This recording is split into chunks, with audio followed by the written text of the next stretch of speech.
ভাই আমি যে শুরু থেকে যেভাবে হাঁটি আমার মনে হয় এরকমই হেঁটে হেঁটে মরে যাব। আমি একরকম ভাবেই হাঁটি। সত্যি আমি আজকে হাঁটা একটাই শিখেছি। আজকে আমাদের র্যাম্প ওয়ার্ক আমি সত্যি র্যাম্পের জমিয়ে হাঁটাটা দিয়েছে। আসলে অনেক ডিফিকাল্ট, অনেক অনেক অনেক কনফিডেন্টের ব্যাপার, অনেক প্র্যাকটিসের ব্যাপার। ওইটা আসলে আমি আয়ত্ত করতে চাইলে হয়তো পারবো, ডেফিনেটলি পারবো, কিন্তু আমি আসলে ওই ধরনের হাঁটা আমি হাঁটিনি। কিন্তু তুমি যখনই হাঁটো অনেক আমি এনজয় একদম করে হাঁটো, আমার অনেক মতো এনজয় করে হেঁটেছি। হাঁটো, অনেক enjoy করে এটাই হাঁটো। আমরা এনজয় করি।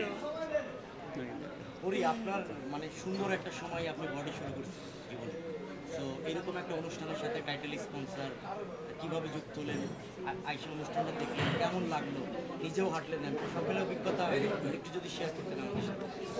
আমি খুবই প্রাউড যে এরকম আসলে এত সুন্দর একটা প্রোগ্রামের সাথে আমি মানে আমার আমার আমার একটা বাচ্চা সুলভ একটা জিনিস আমার কাছে খুবই আদরের, খুবই খুবই মায়ার একটা জিনিস, সেটা হচ্ছে বডি, আমার কোম্পানি। তো সেখান থেকে যে আমি আসলে এরকম একটা প্রোগ্রামের সাথে থাকতে পেরেছি সেটার জন্য আমি আসলে অনেক অনেক খুশি। খুশি মানে কি, আমি খুশিতে আত্মহারা। এবং আমার মনে হয় যে এরকম আপনারা যেভাবে ভালোবাসা বা সাপোর্টটা দিয়ে যাচ্ছেন আমাকে, আমি ইনশাল্লাহ এরকম অনেক সুন্দর সুন্দর কাজের সাথে আসলে থাকতে পারবো ইনশাল্লাহ। আর এই অ্যাওয়ার্ডটার এই প্রোগ্রামটার মাধ্যমে অন্য শিল্পীদেরকে, আপনার কলিগ যারা আছে তাদেরকেও আসলে সম্মানিত করা হলো, মানে আপনার একটা এটা আমার জন্য অনেক সারপ্রাইজ ছিল যে আমি জানি না, আমি ওরকম কোনো, আমার মনে হয় না যে আমি ওরকম কোনো হয় না যে অনেক বড় মানুষ।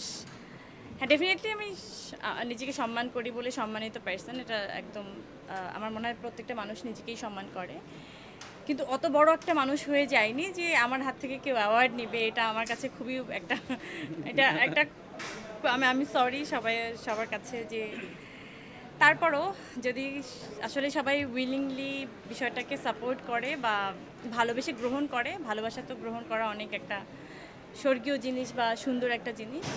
ভালোবাসাটাকে যেভাবেই হোক না কেন গ্রহণ করি আমরা।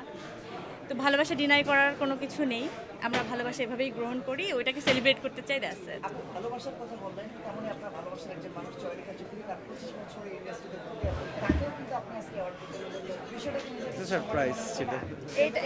এটা একদমই সে জানতো না। আমি বলেছি মা তুমি আমার সাথে চলো, এবং আমি জানি না যে এটা আমার হাতে তুলে দেওয়া হবে। তখন আমার মনে হয়েছে যে পৃথিবীটা আমার উপরে, মাথার উপরে ভেঙে পড়েছে।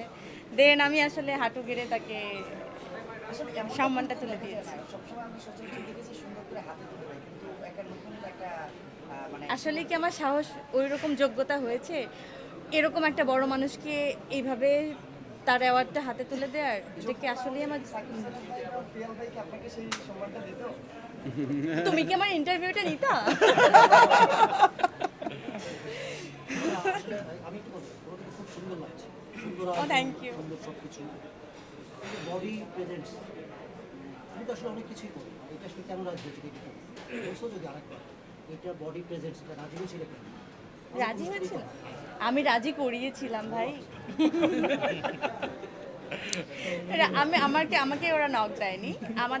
আমরা তো একটা হয় না যে একটা গুড বন্ডিং আমাদের মধ্যে, সেখান থেকে কথা হতে হতে বলছি যে বডি নয় কেন, বা এরকম একটা জায়গা থেকে আমরা মনে হয়েছে যে ডেফিনেটলি এটা বডিতে, এটা বডি পারে বা যেহেতু ওরা এটা রিসিভ করতে পারে। fashion program, So, yeah, ওইভাবেই আছে। সবকিছু বিশেষ হয়ে যাবে, এত রাত সবাই তোমার জন্য অপেক্ষা। সবাই কিন্তু চলে গেছে, আমি কৃতজ্ঞ, অনেক কৃতজ্ঞ। সবাই যে তোমার জন্য অপেক্ষা, সবার যে ভালো। আর আমি যে দুইটা বাচ্চা বাসায় রেখে তোমাদের জন্য বসে রইলাম, সেটার কোনো কৃতজ্ঞতা নেই? কি অদ্ভুত।